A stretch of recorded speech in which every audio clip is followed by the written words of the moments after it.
held in, with public viewing. Thank you.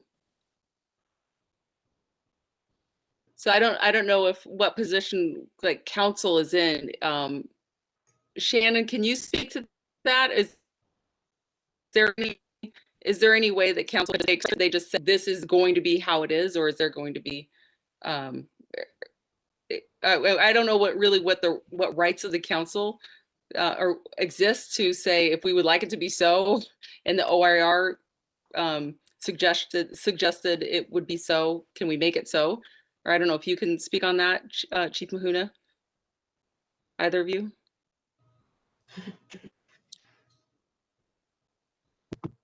No, I mean, the bargaining team is aware that that's what that the city wants. And so they're going to set their ground rules. And when they agree on what it is, then that's when we'll know. But I'm not on the bargaining team, so I'm not privy to any of that stuff at this point. I don't have an update, short answer. Sorry. Okay. I wasn't really sure of like what the chain of command was in that, if the council says we're going to do it this way, if it could just happen, or if people would say, no. So, okay. And so just to answer, I'm not, the city has a labor attorney, but my understanding of it is essentially it's like, one party says we want them open, and, it's up for both sides to decide. It's not like one party can just say, this is how we want to do it. Okay. Does that answer your question? No, in my military mind, it doesn't make sense, but I know that things aren't always, like the military. Someone just says, do it, and it's done. Okay. Well, and I think as Evan, taught us all, it's not as much about should these meetings be open, it's should they be closed, right? So. Mm-hmm. Yeah. Okay. All right. Did you have any other updates to share, Jerry, about just general staff updates? No, not at this time. Okay. And does anyone else have any questions or comments on that point? Oh, sorry. He says yes. You have other updates. Thank you for asking. Just so the group knows, I did reach out to Mark Gissiner, who is the retired auditor from Eugene. I just sent him an email asking when we had a date finalized for our next task force meeting if he could attend, and I don't know that we finalized that date yet. I also made contact with the current auditor and just wanted to see if she was available for a conversation. So we're pursuing that as well. Great, thank you. So I think, Kathy, do we have a date? You set out a doodle, I think a doodle poll. Did we get a date set for our next meeting? I did set out a doodle poll. I've only heard back from a couple of people, so I need to wait until more people respond to it. Okay, all right. Well, thank you for doing that. And hopefully we'll get some information so we can book Mr. Gissner soon to be able to come and chat with us. Now, Jerry, were you talking about, is her name Leah or Leah? Yes, I was talking about her. Okay. We had a chance, we went on a field trip yesterday, a virtual field trip to their meeting, the Eugene Community Review Board meeting with Leah to discuss a couple of incidents. One, I only stayed for about an hour. There was a use of force incident discussed, the use of a taser. It was a couple hours probably of a meeting, but it was nice to see them in action. Did you see it for the whole thing, Christina? It was scheduled from what? 5:30 or something it started. 5:30 to 7:30, and I mean they were still going past 7:30, so I logged off after that. But yeah, I kind of just had it on in the background while I was making dinner and whatnot. But it was very interesting.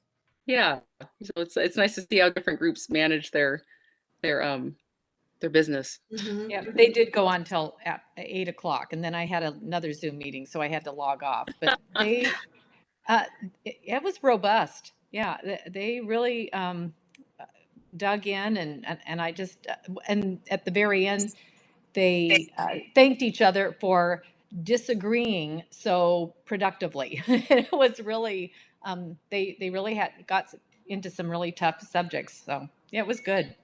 Oh, that's great. They've Oh, been doing this for a while. Yeah, since well, since 2005, I think they started out right in 2005. Something Their like that, group. yeah. Yeah, so they've been at it for a while. They're Nikki, seasoned veterans, seniors in the process. Yes, Chief? do they have I know you call in the person an auditor. Do they have an auditor model, or is it investigative model, or is it what model? Is there an auditor model? So they have an auditor, but they also have a 7-person community review board. So they also have very robust, internal, kind of monitoring system. And they have a way with what I thought was interesting about this use of force incident is that it was a sergeant, I believe, who raised the flag and said, I think this was an inappropriate use of force. And so that went up the police chain of command. And then automatically it was every use of force incident is looked at by the auditor. And then they also bring in the community review board. So it's a multi-pronged effort. And the auditor who reviews all of these complaints and use of force issues and also internal concerns from the police, they will go through and they do a report every year, the very giant report this past year. I think it was like 71 pages. They had 300 complaints and internal issues to review. So lots of things going on. So there's a lot of communication between those prongs. But I thought it was wonderful that it was a police officer who said, I think this is an appropriate use, and then use of force, and then it was found sustained by the chief and is also sustained by the auditor, and it sounded like it was going to be sustained by the review board. They felt that it was an inappropriate use of that taser. So it was great to see them working together. Yeah. Awesome. I wonder if it was found during an after action review of that use of force.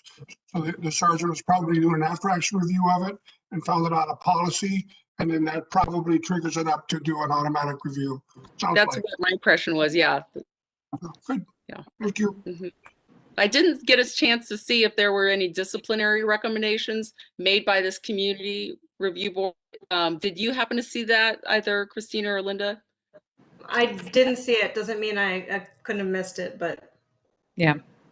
Okay. I know, I'm not sure if Eugene has the ombudsman, but Mr. Gidsner did suggest that as one model that is good, so that you have the auditor and then you also have an ombudsman, and the ombudsman is going to take the complaints that it wouldn't be the stronger ones with the use of force. These would be more that people complained about being profiled, and they would keep that running document of how many people are calling in for these things, and are they legitimate? Are they maybe not so? And so that was kind of an interesting model that he suggested. And it was something interesting too, back in it was almost verbatim what Debbie Wong had suggested in one of our meetings too. She talked about having kind of this three-legged stool like that. So with the auditor, ombudsman, and the citizen task force. Yeah. I think the citizens have a unique position to be able to kind of bring all these discussions to the table, and they may be from kind of different lay backgrounds, which makes it a little bit more approachable for the community citizens trying to put their processes on how they responded. I guess they have like body cams, right, that they're reviewing, and this community review board also gets access to the body cams, as well as the auditor gets access to that. And so they were able to go through and say, well, I was really amazed by watching this footage, and the taser was out in 8 seconds from when the person said stop, sit down, and they were kind of counting through like how many seconds it took before the taser was deployed, and it was 43 seconds altogether, and that seemed like it was very abrupt. So seeing the different community members kind of process those things, I think is helpful as far as our transparency is concerned. And I think that would be a good trust building thing, to see other people kind of working through and processing police action. So, okay, well, this is a good segue. Before I move on, does anyone else have anything to say on that? But think we're good to go forward. I was hoping we could talk about all the work that our friends did over these last 2 weeks. So you did a lot of work, and I'm not sure I got it into Dropbox successfully or not. Oh, right. Is there any way to quickly get it in now? Well, I put it in.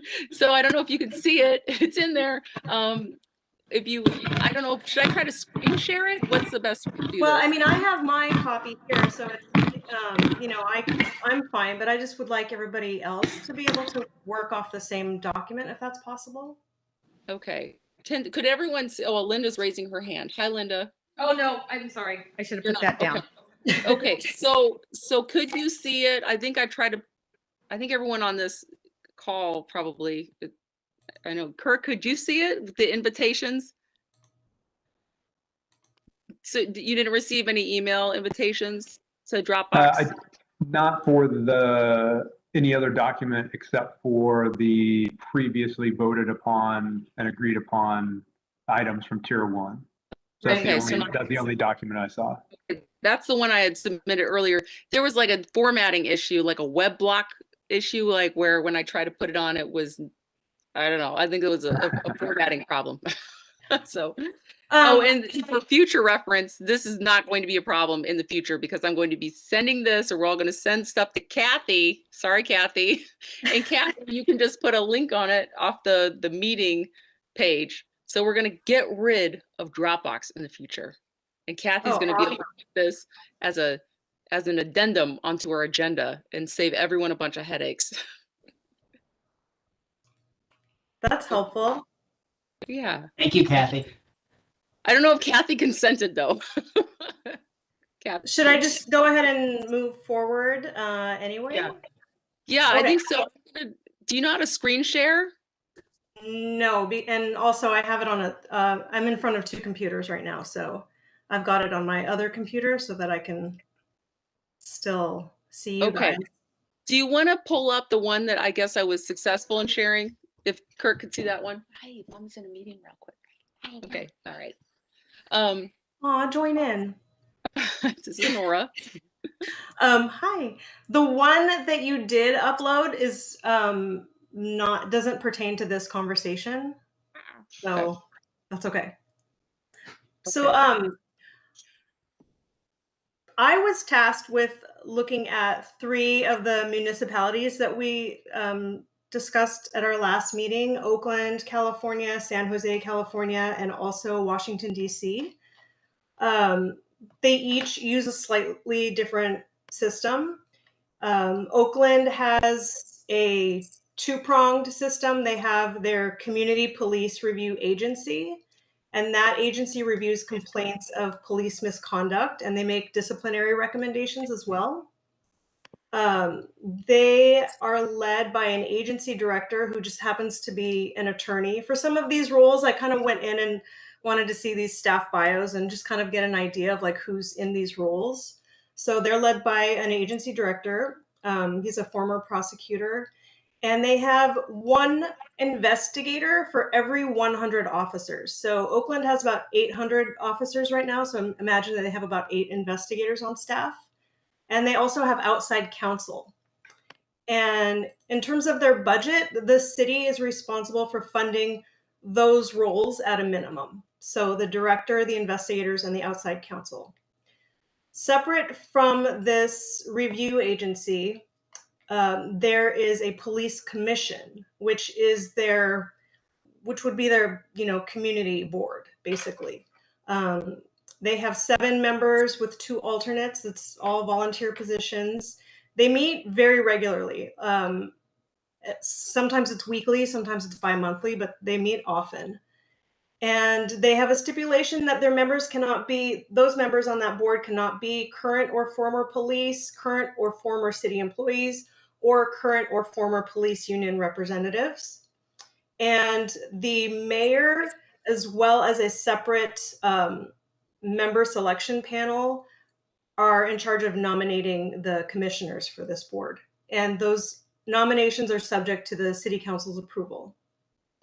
Does anybody have any questions before Yes.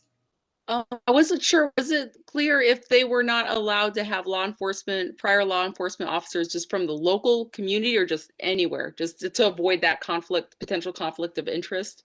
The only place I saw that spelled out was on their police commission, which is like their community board. So yeah, no current or former. So they have a website. You guys will get this document eventually. I put a bunch of links on here, so it's kind of it'll be cool to just pull some of these up and look at them in your spare time. But community members can file complaints online. They can do so also anonymously online. They can request a complaint form to be mailed or faxed to them.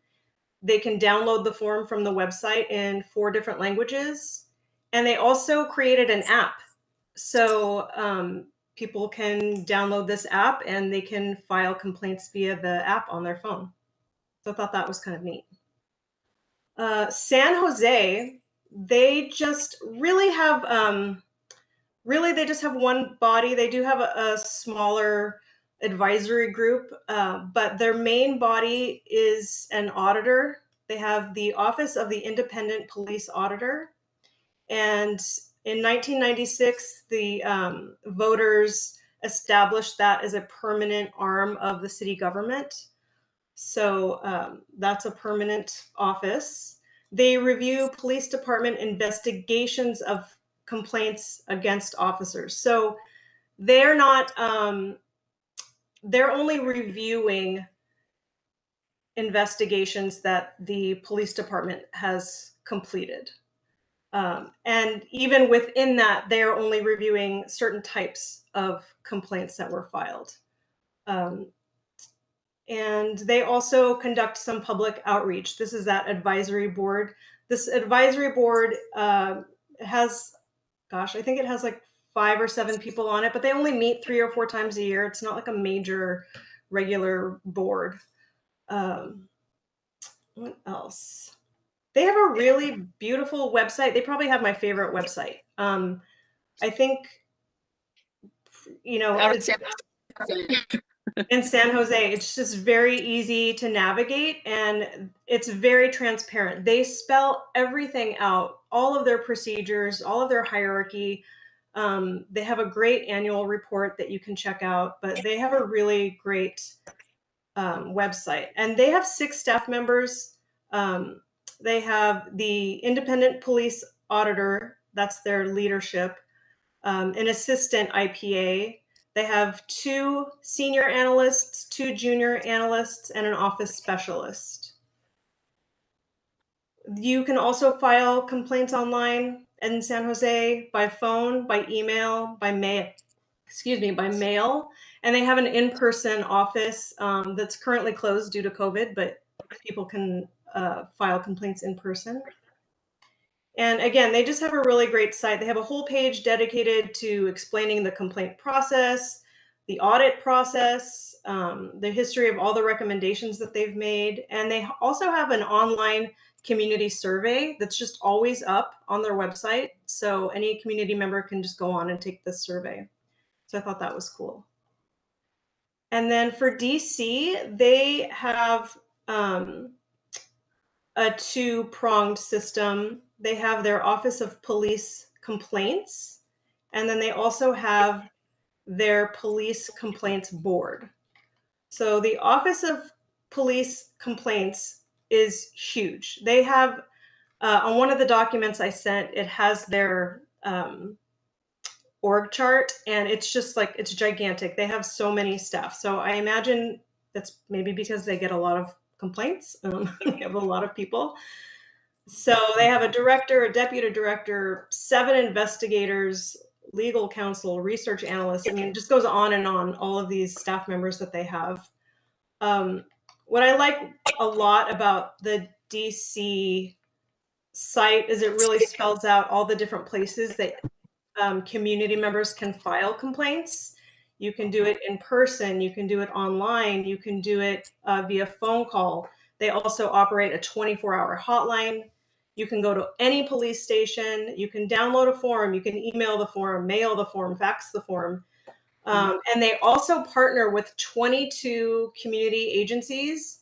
So that any of those agencies, people can walk in and request a complaint form and submit it there.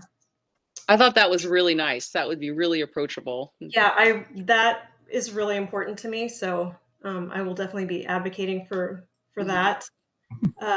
They also have a mediation program. So some of their cases, they just refer to mediation, and that mediation is facilitated by an independent third party.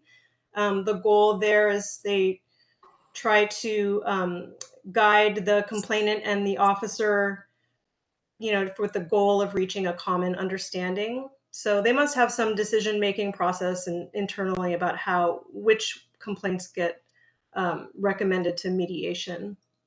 Did you get a sense for whether that mediation was just a part of covered by the city then, through the city attorney's office, or totally third party, not even connected to the city government? Oh, that's a good question. I got the impression just from reading that it was totally independent. Okay. But I could be wrong, but that's the impression that I got just from going through their site. And then they also have their police complaint board, which is their community board.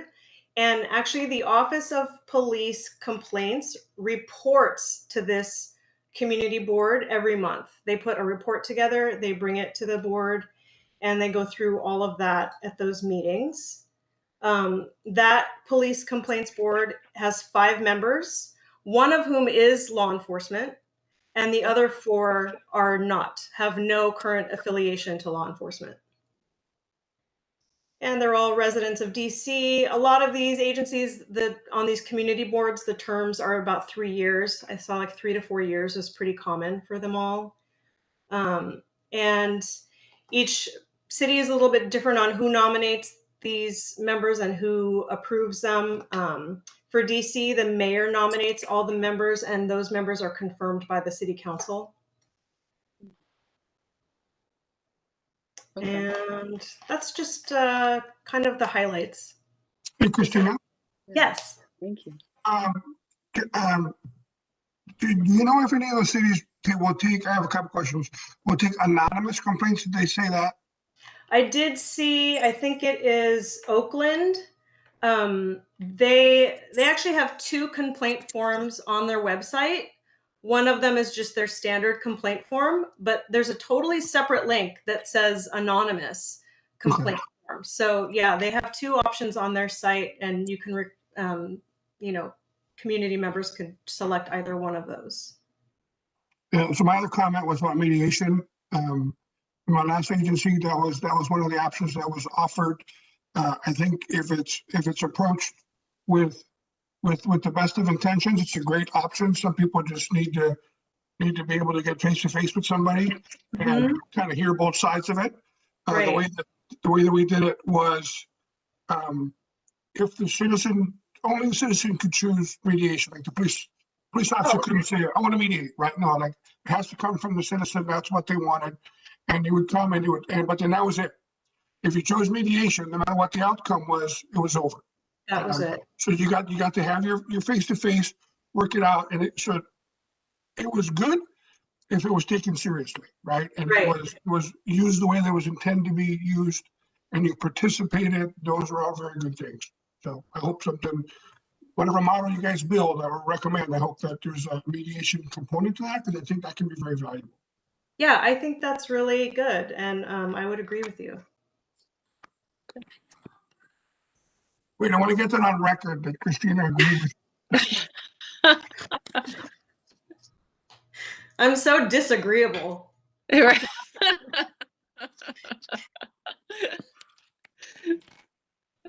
That's funny. Okay. Linda, did you get a chance to look at any of the other cities, or there was a lot of meat in that work that Christina did, but I didn't get a chance. Christina and I talked, and I deferred a lot to her because I absolutely did not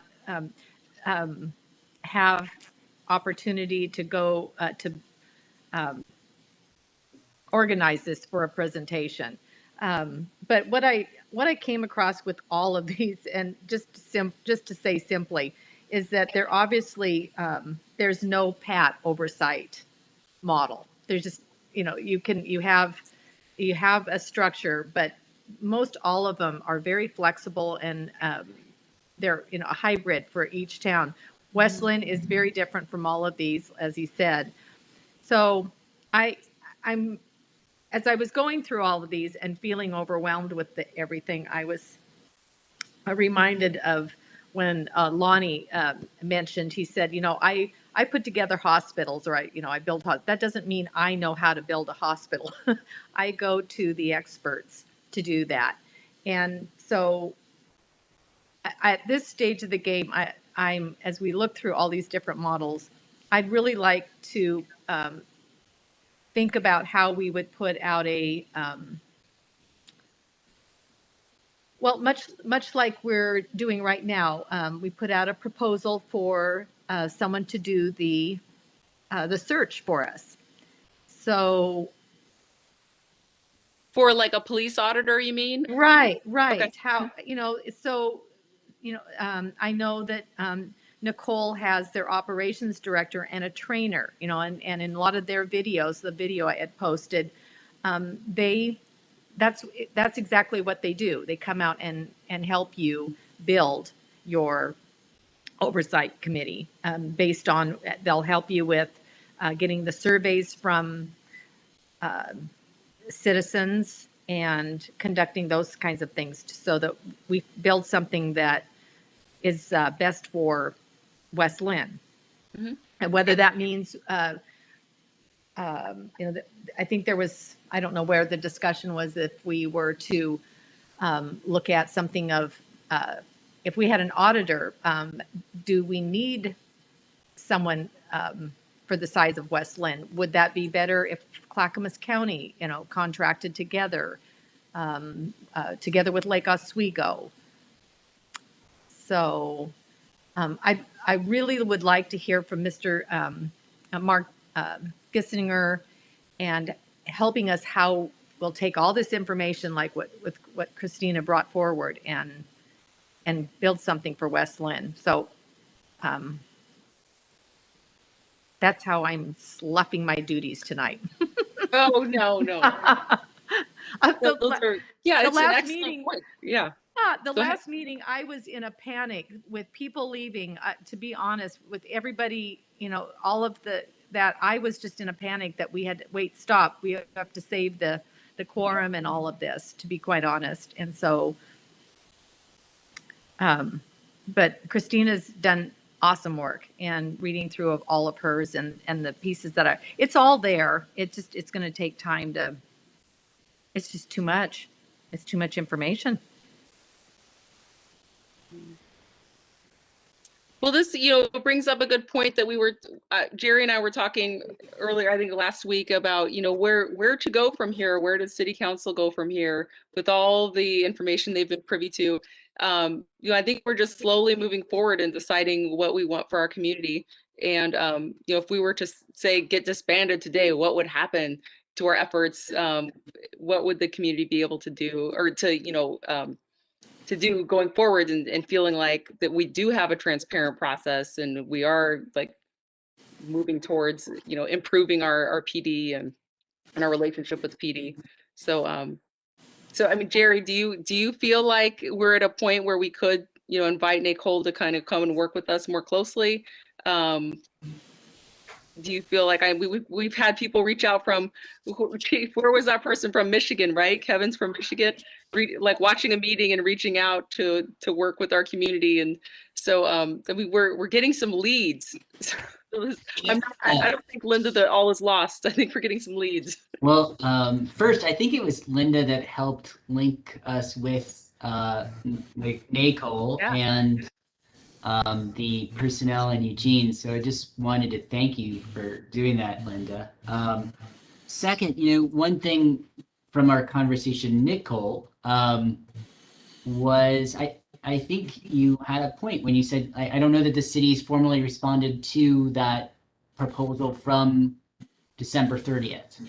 I mean, what you laid out there, and that's something that we need to do, and I don't want to put Councilor Baumgartner on the spot. I'm not doing that. I think she just closed her eyes for a second. But we do need to just have a discussion with council about, okay, what, do you have, what other things is council looking for? And that's, I mean, I don't, Councilor Baumgartner, I don't mean to ask you to respond to that now, but that is a discussion we just need to have. And we'll schedule something so that it gets brought up at a council meeting, so the task force has a more formal response, because I know we've had some meetings and we haven't yet revisited that. So, Chief? You mentioned earlier, like what would happen if this group went away?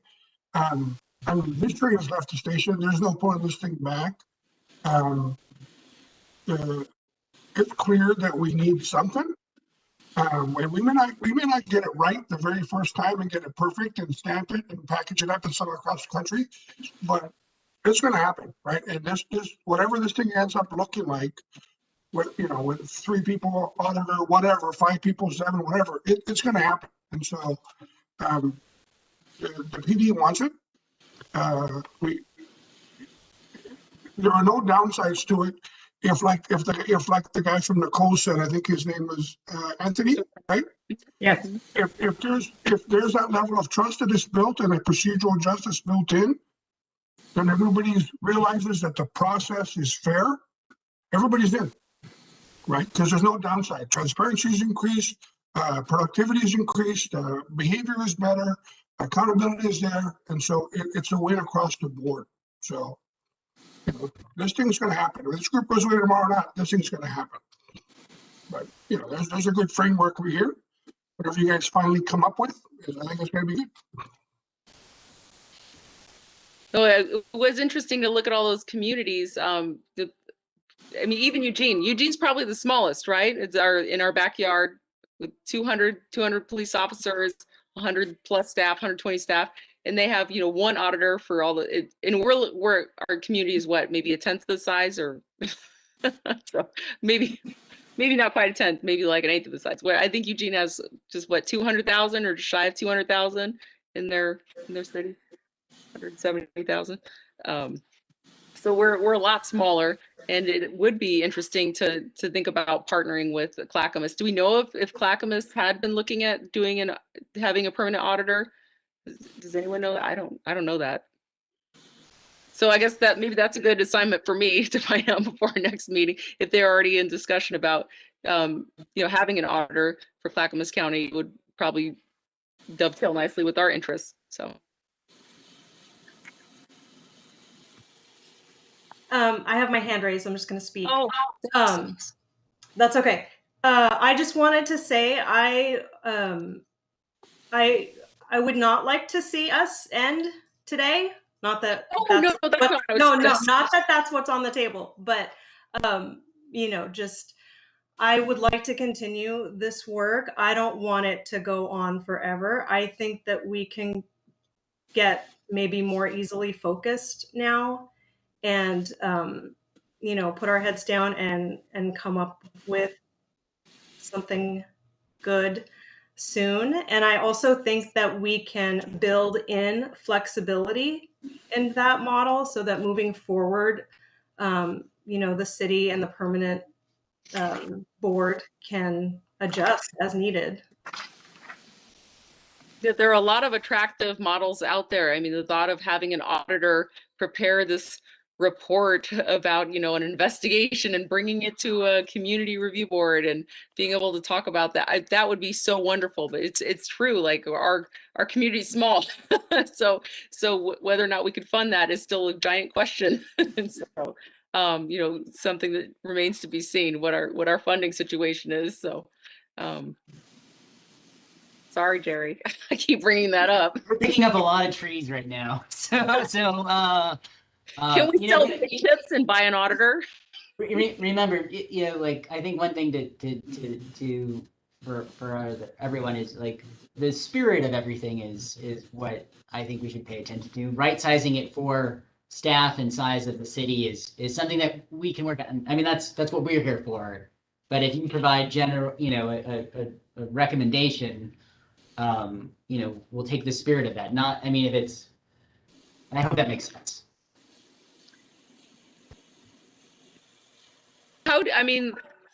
Knowing what we do know with this process, Christina and Linda, I mean, how do you feel? And Kirk, I mean, what do you think about having an auditor that would be shared?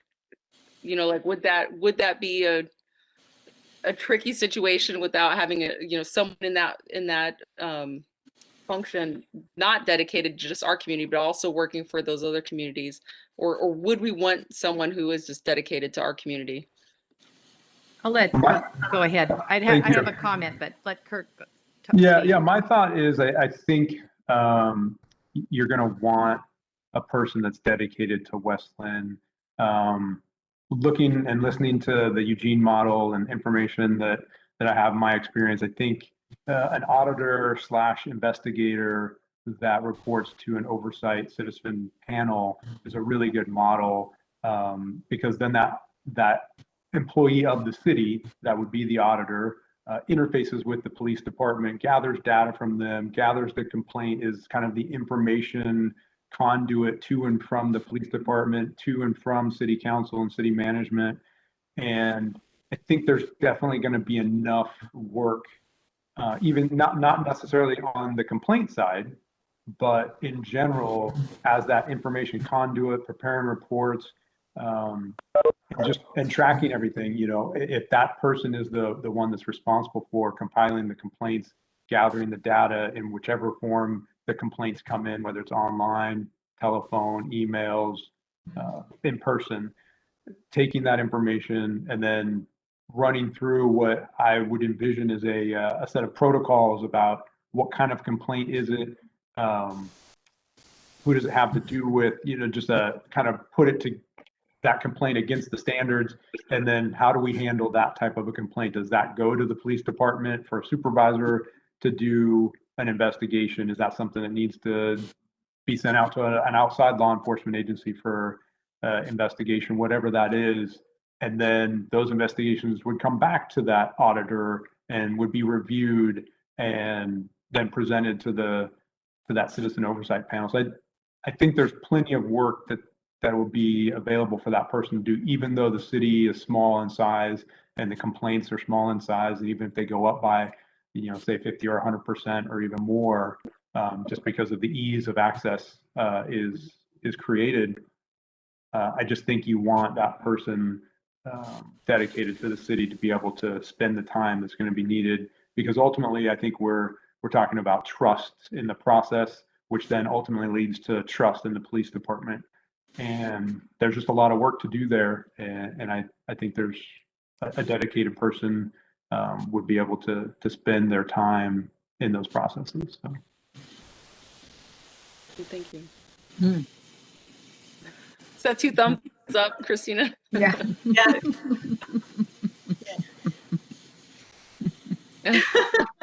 Thanks, Linda. That's fancy. It's all built in. Okay. Thank you to both of you. I think you both, Chief Mahuna,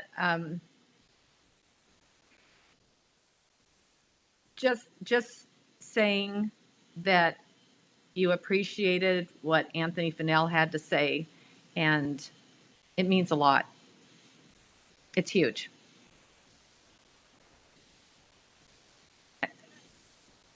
I think it's been hard for the citizens. We want to hear you say something like that, and that's really that you're open, and thank you so much. It's not a simple thing to say. So thank you for that. So Kurt, we've talked about other things like mental health, and so the CAHOOTS model and things like that. So if we had the auditor, maybe build with that director, and then as we compile the complaints, wouldn't you think that we would start to see the patterns of and the concentration of what we need to work on in our city, so that this, whatever structure we have, that it's fluid, that we can say, hey, we really need to have this mental health piece. We really need to have, help me out, a youth, something with youth, rather than a police resource officer. We would just have something. I know there's been concern about having a resource officer in the schools. So something that would, again, be independent and work with the youth all over, because not all of our youth are in schools. Yeah. I mean, definitely. I think over time you'll see the data come in from complaints, but I think you also want to have a system in place where maybe the auditor is also compiling the stops data, data from police calls, whatever format of information that you can get, and be looking in there for areas of concern that the panel would then make recommendations to the police chief and the department about policies and conduct. And then, yes, absolutely, if you see issues with youth or mental health related issues, then finding resources that are going to be able to go out and partner with the city and the police department to use them as the primary contacts in those types of situations. So yeah, that's where I think this auditor employee would really be able to move this process along with interfacing with the department, finding the data, and just getting all of that information kind of out to light where it can be used, the citizen involvement where citizens can come in and talk about some policies. I was at another community meeting for one of the neighborhood associations, and folks were talking about suspicious person calls, about those seem to be maybe some racial profiling in those calls, not necessarily by the police, but by citizens that are making the complaints. There's a suspicious person in my neighborhood, but the only thing that they're describing suspicious about the person is their race, potentially. And so I think citizen involvement in that, so that the police can say, hey, we're not going to respond to a call necessarily just because it says they're suspicious if they're not being described as suspicious. And so maybe a phone call goes to the complainant from the officer and tries to get more information, and then the officer is able to determine if that's suspicious or not. And then they may not go out on that call and contact that person because that's not needed. That's not suspicious activity. That's normal activity. And so it could be those types of things that could be ferreted out and recommendations made back to the police department, where it works so much more like a partnership with the community and the police together. That's what I envision this auditor, as much as a communication hub, as well as presenting investigations and complaints and tracking all of that as well.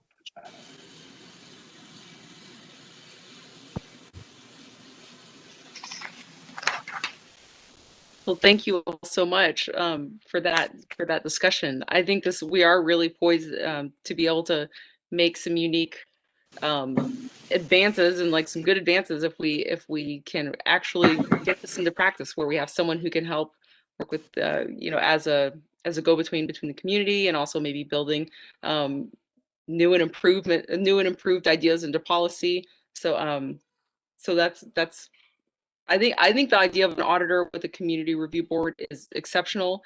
I really want to move us in that direction of actually getting something like on paper of like what we would recommend. And I'm hoping in the next couple meetings, if we talk with Mr. Gissner, we can kind of get everything in a group to make that recommendation to the city pretty soon. I wanted to revisit the OIR recommendations just briefly. I don't know if you all have access to those. They were posted earlier in Dropbox and shared. But I just wanted to kind of could we run through it as almost like a bullet points and kind of just do an OIR check-in? Would that be okay with everyone here? I didn't know if Jerry, you wanted to say anything about the specific, we had talked about, Linda says yes, okay. About maybe having you be able to address the OIR report in respect to an officer, who is going to remain unnamed just out of privacy. Do you want to talk about that at this juncture? No, I appreciate No. the concern there, and that's a pending matter. Okay. As it relates to the OIR's recommendations in general, I can say that our labor attorney and counsel have reviewed these and conducting a policy review. So there may not be substantive updates on everything here. That might be more of a general update for a lot of what's here. Just as a reminder, I think we released the OIR report sometime in mid-December. I think that sounds right. So we need a little bit more time to work through what's here. But Peter might be able to speak to some specifics because he and I talked about this not that long ago. And I can speak to some specifics too. So. Yeah, so specifically around recommendation 12, which was the hiring, the community involvement for hiring. We did that in the last go around for our newest applicants.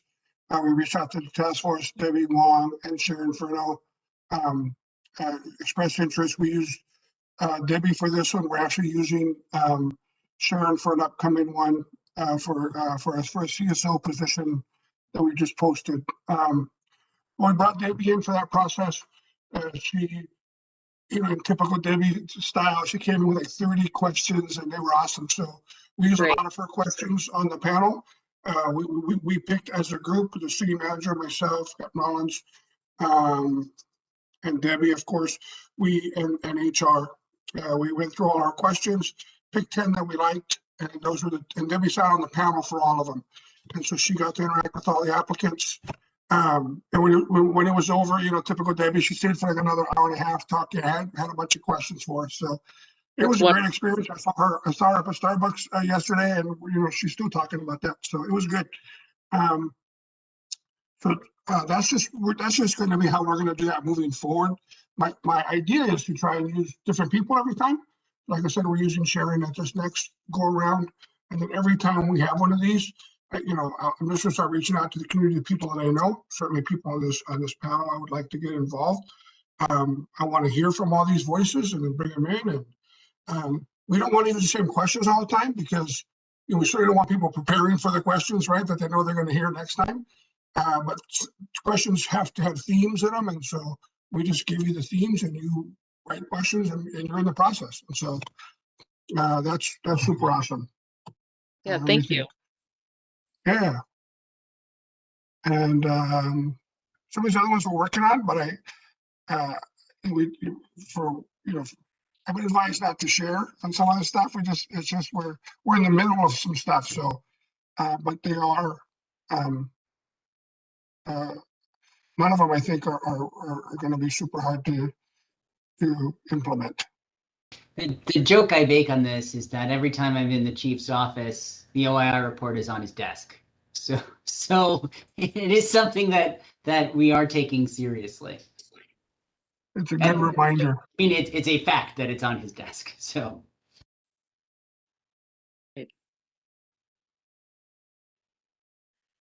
That's the only update I can give on those 14 recommendations at this time. Some of them belong to the city, some of them belong to us, but they're all going to be worked on or addressed at some point. Do you happen to know if the point number 3, which says the city should develop written protocol to ensure that internal police investigations are conducted by officers of higher rank than the subject employees, is that something that's up for bargaining, or is that already in place and it just, for this past situation with Mr. Fesser, that wasn't working at the time? Yeah, so that was already in policy. It just wasn't followed, right? Okay. And so you can have the greatest policy in the world, but you don't follow it, and it doesn't do any good, right? Yeah, okay. So it's already in the policy, and that policy is being re-looked at also. That specific policy, the complaint policy. But that's just national best practice. You don't have somebody of the same rank investigating somebody of the same rank. That just Right. doesn't work for obvious reasons. Okay. All right. Does anyone else have any other specific questions or concerns on the OIR report? I'm just looking, I had page 31 right there. Accordingly, we recommend the city consider creating an independent police auditor position. Yeah, so that's all. I do have one, and I don't remember seeing it. I've read it like 3 times, and it's been a couple months now. And the question, a citizen asked me if we have any counseling that is offered to officers who undergo misconduct reviews and before they're relieved of duty, especially. Do they get counseling? I guess that's a question. I guess. What kind of counseling? Do you mean like mental health counseling, or do you mean like an exit interview type counseling? No, I'm meaning like in the case of officers during the FEST misconduct, where is counseling offered for those officers, or is someone like that? So as Situations like that. As long as they're employees, yeah, we have counselors that are available that they have to access it, right? And we can always recommend it. We do. Hey, you want to go talk to somebody about this? Being on administrative leave for any amount of time is super stressful, and we always push because it's part of our benefits package. Like, you can go see somebody, your family can go see somebody and talk about that. Now, once you separate employment, then that's no longer a part of what the city will pay for. And so prior to separate from the city, yes, and then post, no. I understand. It's not something you can it's not something you can mandate or yeah, of course not. Yeah. We can strongly recommend, and but we can't force anybody to go see a counselor in these circumstances. Now, when they're involved in a deadly force incident, we can.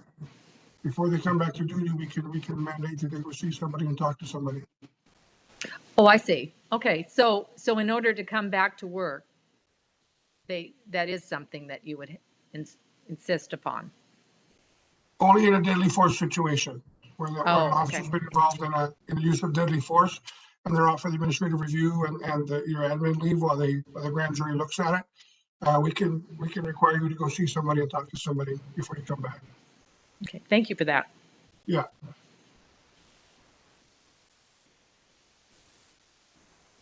Okay. Well, we have a short meeting today, I think, unless someone else has anything else to say. I think we've had a lot of help. Thank you so much for everyone who attended and all the tremendous amount of work that you put into preparation for this meeting too. Christina. No, we'll Okay, see. Suggestion for you. I really like this clappy thing. Oh, here we go. There we go. Emoji funds. I have a suggestion for you, Yes. if I may.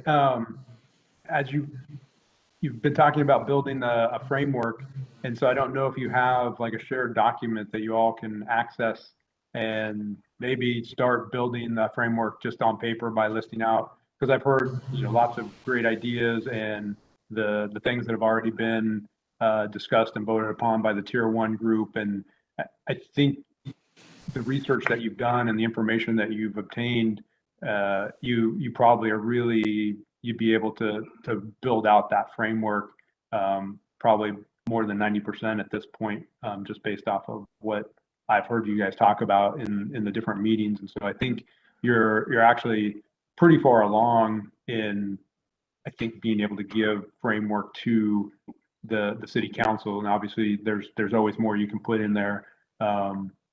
But I think just starting to list those out, in an internal working document that you have access to, you probably see that you're pretty far along in that process. So.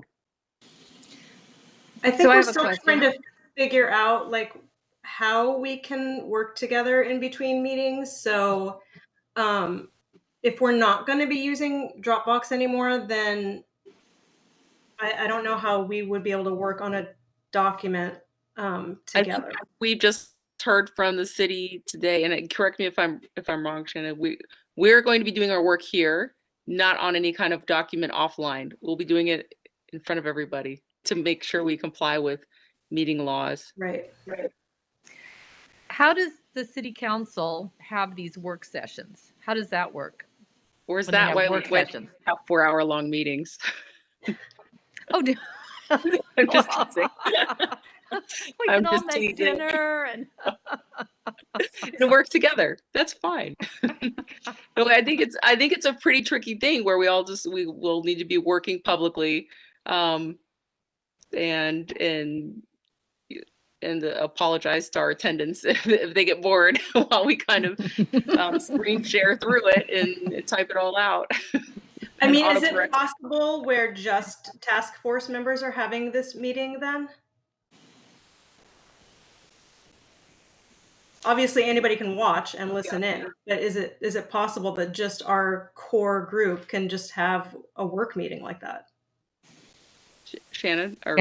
Yeah, is Or- that we or just call it a Jerry? work session where we just dial in and just talk with each other on Zoom?